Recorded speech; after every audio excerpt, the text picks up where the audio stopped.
You're listening to Sox in the Basement, a production of the Broadcast Basement Limited, where every show is 30 minutes of good and comes from a basement bar on the south side of Chicago. Pull up a stool, pour a cold one, and join us right now for Sox in the Basement. Heard everywhere podcasts can be found, and always at soxinthebasement.com. This morning I'm taking the kids to school and I walk outside and I'm smelling gas throughout the entire neighborhood. And I call 911 and the operator he's like, where's your emergency? And I go, I'm in Evergreen Park. He goes, what's your address? And I give it to him and he goes, what's the problem? And I go, it smells like gas outside, like really bad. And I feel like I need to back myself up, right? Because, people always say they smell something and they're normally wrong. I've taken 911 calls. I was a 911 dispatcher for 10 years. And a lot of times they show up and they don't smell anything. They're like, this guy's off his rocker. So right away I'm like, the kids smell it too. And the guy goes, don't worry, sir. Everybody smells it. I go, what? He goes, yeah, Chicago, Evergreen, Oak Lawn. Like the whole area is just covered in gas. And I was like, should I be concerned? And he's like, well, they're looking into it. That was the worst thing I've ever heard. Looking into it. Hey, by the way, we know everybody smells this gas, but don't worry. We're checking. Is the atmosphere going to ignite? I don't want to hear we're looking into it. You're telling me that there's a gas cloud that's covering multiple square miles of area and you're looking into it? I went in the house. I was like, well, as long as it doesn't start smelling in here, I guess I'll be okay. I don't, and right now I have no idea what the cause is. I know I want to leave town. It's been a deep freeze. It's been, terrible weather. Now we got freezing rain. I almost fell down the stairs 3 times over the last 24 hours walking around, and I want to go to Hawaii. Cork and Carry at the park are sending you to Hawaii. The drawing is on March 15th, and the way that you enter is very simple. Go into Cork and Carry in the shadow of the ballpark at 33rd and Princeton, or go into Cork and Carry over at 106th and Western, either one of the locations, and just tell them you want to register for the trip to Hawaii. You don't have to purchase anything. You don't have to do a thing. And then Kona Beer and Cork and Carry at the park are going to send someone to Hawaii. You're getting a trip. You're getting out of town. You're getting away from the gas. You're getting away from the cold. You're getting away from whatever terrible thing comes next. Maybe it'll be locust. I hate this time of year. No purchase necessary, but while you're there, if you want to, enjoy a $5 Kona draft. It's all brought to you by Kona and the proud sponsors of Sox in the Basement, Cork and Carry at the park. I could use a trip. Could you? Oh, I think I could definitely use a trip. I slid halfway down my driveway this morning and then slid halfway out of my car when I got to work and then... And I'm not a figure skater. I don't look good in spandex. I cannot do any kind of an axle or a Lutz. You're just slipping and sliding all over the place. A guy who slid into town, one of the few interesting signings. I mean, there's been a lot of signings, but there's a few of them that I'm actually interested in. Erick Fedde giving some comments this week, or maybe it was over the weekend, on MLB Network. I want to say it was on one of their radio programs. And he was asked why he decided to come to Chicago. Because if you think about it, there were teams very early on in free agency that were attached to him. The Sox were not the only team. It wasn't like they just picked this guy out of nowhere. He had a spectacular season in the KBO, very similar to what we saw with Merrill Kelly, who then went out and had, a Cy Young caliber season with the Diamondbacks this past year when he got back over to the States now, and he's brought what he's learned, and he's adjusted very quickly to the majors and been a very effective pitcher later on in his career. And we're hoping we get that from Fedde, but he had other suitors, and I would imagine the way the question was phrased is, why the hell would you go to the White Sox? Because they're obviously not trying to win anything this year. And hopefully it's a quick turnaround from what they're at right now and they get competitive again. But why would you come here when you had other teams that wanted your services? And he starts mentioning the people that he really believed in. First guy is Brian Bannister. I don't think people understand the weight amongst pitchers that Brian Bannister has.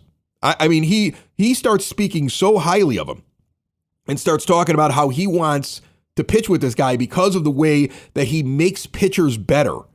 And then, he had a conversation with Katz and he had a conversation with Getz. And by the way, he does not mention Pedro in any way when he's talking about the reasons why he came, because I think that's a lame duck manager that's getting a chance, right? Like Pedro can look at Chris Getz and be like, you have so many things you need to fix. I swear it wasn't my fault. It was those guys. So he's going to get a year here to kind of prove if that's true or not. And let's be honest, Ed, if he fails, he's the perfect thing for a new GM. If you want to change culture, and that's what Fedde was talking about, they want to build a completely different culture here, and I listened to what they wanted to build, and I wanted to be here. When you're trying to change culture, which sometimes does not translate into more wins or losses, okay, but culture, when you're trying to do that, you also want to have a guy that you can give the X to show everybody you're serious. And Pedro's that guy, I'm telling you this year. He's the guy that if he doesn't prove it, he'll get axed and it'll be to everybody else, well, we're trying to build a culture, and he couldn't do it. And look, kind of rewinding there, the Pedro conversation there is an interesting one, because if you are trying to change the culture, and really what we've seen Getz do this entire offseason is what? Try and create accountability for guys and create depth with people that he knows have at least appeared in the major leagues and performed on some level, and not handing young guys anything, not handing it over and just saying that, not doing the Rick Hahn of, we have such a talented group here that they should just be able to go out and sleepwalk their way through 162 games, win the division, and make the playoffs. You have something where now, if the players don't perform, not only do you have an excuse to get rid of the players, because you can sit there and say, I told you it was you guys, not my manager. Okay, it was not Pedro's fault that you guys didn't perform the year before for him. That's on you guys to become Major League Baseball players and perform as professionals. But he can also then sit there and say, okay, fine. If I see life out of my players and we still don't make it, then I can tell the players, look, we're going to take you to the next level because I'm going to go out and get you a real manager now. Pedro, nice guy, but we're going to go out and get somebody that's good. And Erick Fedde, talking about that, I think Brian Bannister is one of the most interesting hires because of what the Giants had the reputation of doing, and that's where Bannister comes from, and that's where Katz comes from too. And Fedde's training, where he is trying to emulate some of what Logan Webb does, who's the ace of the Giants staff, really. That is a huge thing, because the Giants were known for taking guys who had talent, were not able to put it together at the major league level, and finding the thing that they needed to turn themselves into something big. Okay, so Kevin Gausman's a great example of that. He was a guy that was, he was mired in long relief / swingman role / he got some opportunities to start when he was with the Braves. He kind of jumped around. He really wasn't anything, but he had some pitches. He had some talent. Goes to the Giants, becomes a legitimate ace, and that's where he stands now, right? Signs a big contract with Toronto and gets an opportunity to, basically make his money and resurrect his career. And if I'm Erick Fedde, who, again, high pedigree when he was with the Nationals, he was one of their guys that they were counting on turning into something. He goes to the KBO. He goes and trains with Logan Webb and that culture, goes to the KBO, tries the stuff out, basically wins their Cy Young, right? He wins the Choi Dong-won Award, and now he gets to come back and show that he can do it at a major league level. And he does it on a 2-year deal with the White Sox, where he is going to be a part of this rotation no matter what, right? If he had gone to the Yankees, who knows? If he goes to the Dodgers, who knows if the Dodgers actually give him the starts, right? If you go to a contender that already has a full rotation, great. He picked a team that has a chance to, make some noise in a weak division, but he is guaranteed a spot in this rotation, because literally when he signed, we had Dylan Cease, and we had Dylan Cease. And Dylan Cease was going to get traded. So Erick Fedde he was not only guaranteed a spot in the rotation, he was the rotation for about 10 minutes there. Yeah, exactly. And you know what? And we don't know. We may still have Dylan Cease. I love the game of chicken. I'm not going to get into it that much today. We talk about it ad nauseum, but I love the game of chicken. And I did notice that after there was like a flurry on social media where it was clear that Getz had said, I'm not moving on my price. And the Orioles were trying to make it seem like they had changed directions. And they started talking about James Paxton. Like, that's the guy who was coming out. And it was like, oh, he might sign with the Orioles, right? And now you see that was probably them pushing that, because nothing happens. And a week or so later, he goes to the Dodgers, who signed him for $12 million. A guy that I don't think has 100 innings or more a year for the last couple of years. I mean, they just have stupid money and they're just handing it out. You don't have stupid money, especially if you run your own company. That's why you got to talk to Butch Zemar at Elite Benefits of America. One of the ways that you bring in better employees, one of the ways that you retain the employees you have is by offering the best benefits. And health insurance is something that everybody wants, and they want health insurance that makes sense for themselves and their families. It is time to look at how you're providing insurance to your employees or set up new insurance if you've never done it before. It's not as hard or expensive as you may think. Have Butch take a look at your company right now. It's free. He's going to map it all out, give you all the options. And if you're out there on your own looking at insurance, give Butch a call as well. He'll take you through the process. He'll try to help you out. 708-535-3006 or visit elitebenefits.net. The White Sox have so much they could still do with their staff. I am kind of starting to buy in. I'm very afraid that this is the fanboy in me because I do love this team. Well, we're allowed to fanboy a little bit here, right? I mean, what's the point of us talking White Sox baseball if we can't get excited or can't try and find reasons to be excited about the team? Don't say excited. I'm not excited. I have cautious optimism that something good might. Like I look at what people say about Bannister, and I look at what these pitchers have in terms of potential, and I sit there and say to myself, they probably can find a couple of pieces that throughout the season they'll say, yes, this person's working out. Let's extend them, or that we found something here, and that guy is comfortable because they've been resurrected here in Chicago, or have become what they always wanted to be in Chicago. Because it seems like the right people have been brought in for player development, something that we really haven't had in this franchise. Like, this is a very new thing to wrap your head around. Like, most franchises have an identity. The White Sox have really never had an identity, except for the fact that Kenny Williams sees a guy who's a marquee name, and he goes out and gets him probably past his prime. Right? Rick Hahn believes in the prospects and, makes a lot of promises that he really can't come through on. And at some point when everything's about to work out, the old man steps in and hires his old friend to come in and fall asleep in the dugout. That's what the White Sox identity is. But there are other teams who have identities of, we take players that have incredible potential that haven't made it and we turn them into something. And that's why the Bannister hire is so exciting to me, because the Giants are a team that not only do that, but have done it so effectively. If you look over the last decade or so, they've won some championships. Like, they've actually been able to find things that make them competitive year in and year out in a really difficult division where the big bad Dodgers roam.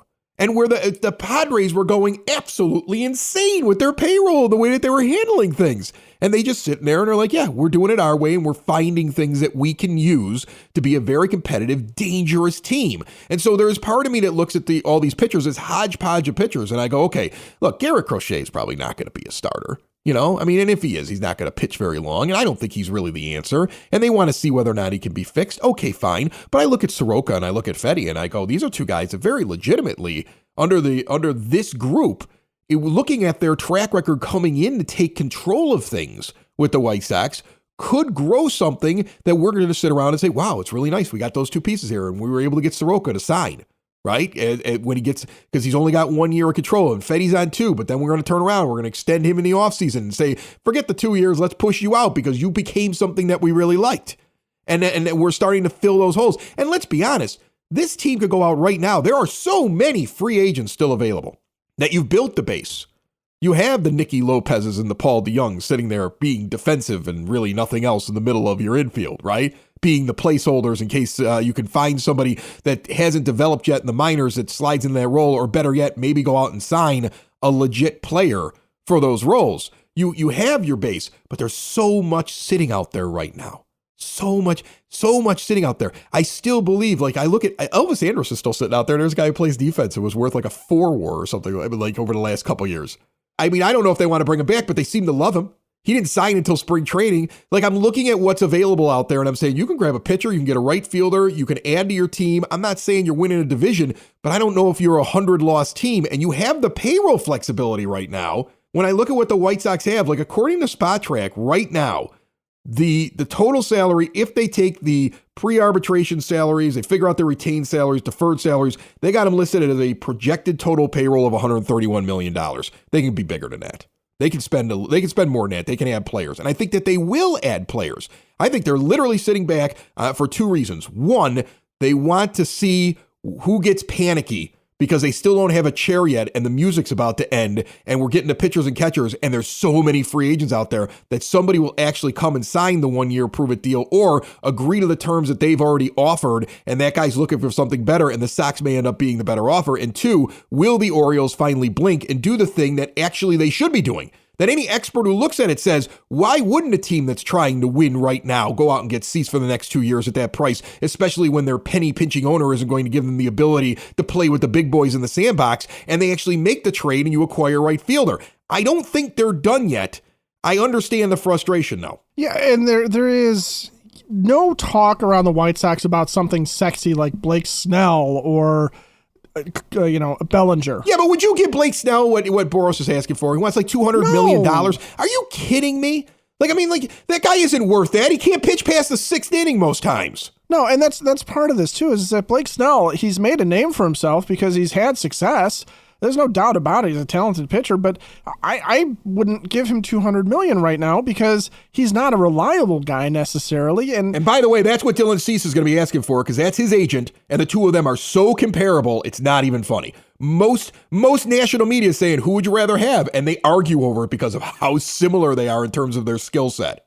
Right, and you might find yourself wanting Dylan Cease, although what's our big complaint about Dylan Cease? He rarely goes past the fifth inning. Same guy. Yeah, so it was a very similar guy.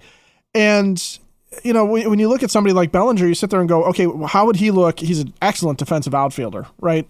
And how would he look for the White Sox? Well, the reason why he hasn't signed yet is because he's kind of overvalued, and the Cubs, who really enjoyed having him on the north side of Chicago, also look at his batted ball metrics and go, yeah, we're not entirely sure your success was completely earned or completely sustainable. So there's a lot of things that when you look at the remaining free agent pool, you can sit there and go, okay, are these guys asking for more than they really should be? Why have they signed? Why hasn't Tim Anderson signed anywhere? Well, I have a guess that Tim Anderson's probably asking for more money than anybody's willing to give a guy who had some defensive lapses, offensively was down last year. There's a reason why he's not on the White Sox anymore, because if he had an excellent season, I don't know that he would have been let go.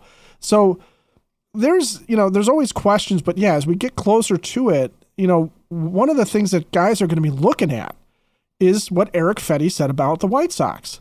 There's an opportunity here. If I'm a pitcher that expects to start and wants to try and figure out if I've got a place in a rotation, I am going the Erick Fedde, Chris Flexen route, okay? As two guys who were formerly part of rotations elsewhere, I'm going that route, and I'm going to see if I can't beat out whatever the heck the White Sox have. Am I scared of Jesse Schultens? Am I scared of Tanner Banks? Okay. Am I scared of Michael Kopech? Probably not. No, I wouldn't be if I were him. I don't consider Michael Kopech to have a higher ceiling right now than what Fedde is, because I still think that eventually he's a bullpen piece. They're going to give him one more year because it's not a competitive year. So you might as well see whether or not he can prove everybody wrong. You might as well see whether or not Bannister can unlock something that nobody else has been able to unlock. And maybe they do. And if they do, I'll be the first one to say, finally, I'd be happy for him, right? But I also look at him right now and I say, you have not shown me anything that makes me believe that you're anything better than a bottom of the rotation guy who probably would be far more effective for a team and worth more to a team that's competing, coming out of the bullpen, able to do 2 innings and just blow people away in big situations. Look what Josh Hader just signed for, and tell me that you don't think Michael Kopech could play at that level. Hader started as a guy who was going to be a starter. That was the whole thing in Milwaukee. I remember because I had him in my fantasy team in my dynasty league. He was projected as one of the top prospects for the rotation. The Brewers just recognized very early on that he was going to be really effective being a guy that he could bring in high leverage situations and he could go for more than 1 inning. And so they became really valuable and they were competing at the time. So all of a sudden they put him in there and sometimes he closes and sometimes he comes in the 7th inning in the big moment. And he makes all that hay. And then you see him throughout his career now lean into it and look at the contract the guy just signed with the Astros. It's insane. For a relief pitcher, it blows Liam Hendriks' deal out of the water. Michael Kopech's given up money as far as I'm concerned because he is never going to make Josh Hader money being a bad starting pitcher. I would love to see Michael Kopech closing for the White Sox this year. And if he is going to start, then what I want to see out of Brian Bannister and the pitching development staff that is being put together in this identity is exactly what Erick Fedde was talking about with his change to what he is now, what gave him success over in Korea, which is adding a pitch, adding, some wrinkles, changing some things around so that he can be a different guy and he can give different looks than what he had. The biggest complaint about Kopech was the complaint we had a couple of years ago. Last time the Sox were really, when we were talking about actual playoff games with the White Sox, okay, where the Astros lit them up because every single one of their pitchers was fastball, slider, fastball, slider, fastball, slider, occasional curve, occasional changeup. But Lance Lynn, we had problems. These are all fastballs. Sure, some of them are cutters, some of them are sinkers, but all fastballs. Kopech, fastball, slider, fastball, slider. That's all Kopech was. That's all Carlos Rodon was, even though he was having an outstanding year. He was high fastball and then slider, and teams could pick up on that. And if you were good handling those, the Sox were done. So if Michael Kopech can develop the same split change that Erick Fedde developed, that Brian Bannister and the Giants helped Logan Webb develop, that's a huge thing. If Michael Soroka can give them a different look, if Schuster can give them a different look, Garrett Crochet, if Chris Flexen can come back to what he was with the Mariners a couple of years ago, where he was a very effective starter, not a top-end guy, but back end of the rotation, very effective innings eater, pitch to contact kind of a guy that just went out, got outs, got his job done, put you in a position to potentially win a game, the Sox will be fine from a rotation standpoint, but that's what player development is all about. It's about having a Dylan Cease at the top of your rotation. It's about having an ace or two and then finding guys to fill it out and having enough depth that when somebody goes down, you have another guy that steps in and can go in and get outs and eat innings, and you're not worried about it. It's not about having the 5 hardest throwing guys that can only go 5 1/3,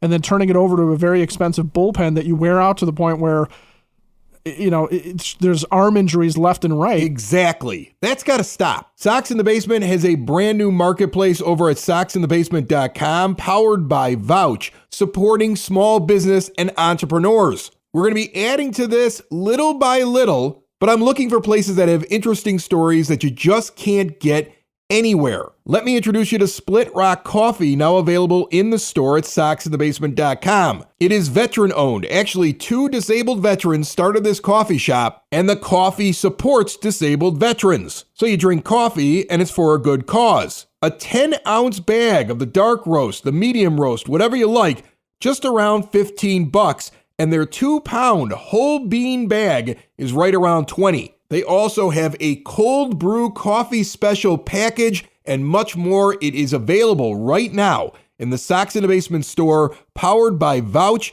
Check out Split Rock Coffee and all the other hand-picked items that we've just put inside of the store. More to come. Get it at soxinthebasement.com.